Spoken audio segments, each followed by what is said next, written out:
লালমনিরহাটের হাতীবান্ধা উপজেলার ডাউয়াবাড়ি ইউনিয়নের ঘুন্টি এলাকায় বোমা মেশিন দিয়ে কতিপয় বালু খেকো পার্শ্ববর্তী তিস্তা নদী থেকে বালু উত্তোলনের চেষ্টাকালে হাতীবান্ধা থানা পুলিশ এবং স্থানীয় কয়েকজন সাংবাদিকের সহযোগিতায় ওই মেশিন মালিক এবং মেশিনের সরঞ্জাম নষ্ট করে তাদেরকে উচ্ছেদ করা হয়।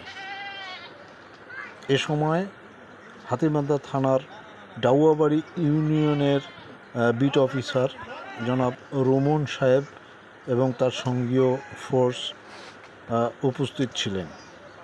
তাদের সহযোগিতায় ওই বোমা মেশিনটি তুলে দেওয়া হয় ওই স্থান থেকে।